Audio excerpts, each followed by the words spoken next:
From the trading desk of dailyforex.com, this is Christopher Lewis looking at the upcoming December 31st Forex session. And the pair in front of you is the Euro US dollar, as you can see.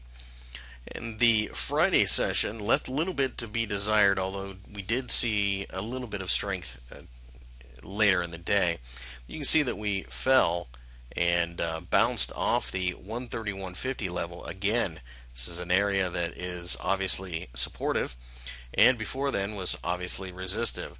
So it makes sense that what was once the ceiling becomes the floor. That's very basic technical analysis, and you can see that that's actually held true so far.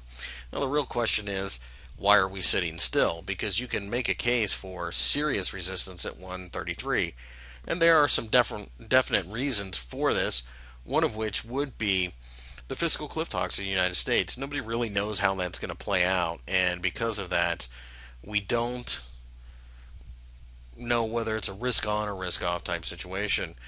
Plus, we're at the end of the year. That's the other big problem. And at the end of the year, most people do not want to take on new positions. They certainly don't want to take them on in this type of environment. So having said that, this chart, this pair, is going to be held hostage to what's going on in DC and probably have very little to do with what's going on in Europe. Matter of fact, I really doubt anybody's paying attention to Europe at all right now. Looking at the longer term charts, there is definitely some noise above. So a breakout's going to struggle. It's going to be choppy, but it should make its way to 135.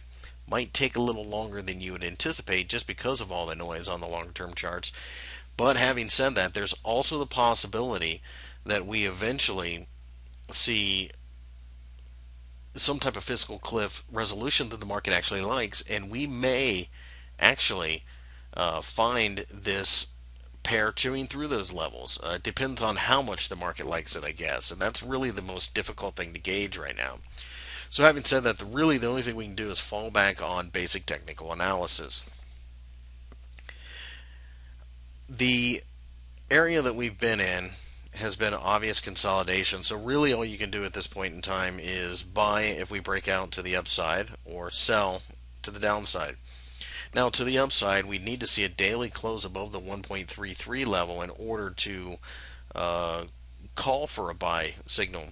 As far as selling is concerned, it's not 131.50 that I want to see broken. It's actually 131. And the reason is this little gap here typically signifies that there's a lot of, it's like a thick zone, if you will. So a daily close sub 133 is enough to get me to start selling. And no matter what move we get, it's probably going to have something to do with the fiscal cliff. Once we break below here, though, 129 looks rather supportive for my money, and as a result, I think that's probably about as far as we'll go.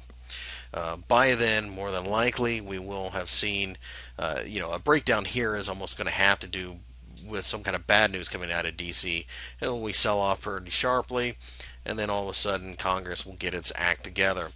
That seems to be the way it's worked last several years. There's no reason to think that'll change.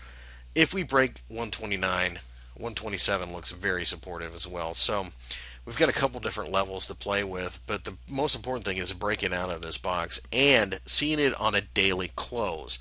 That will be vital in this time, the way the markets are rolling.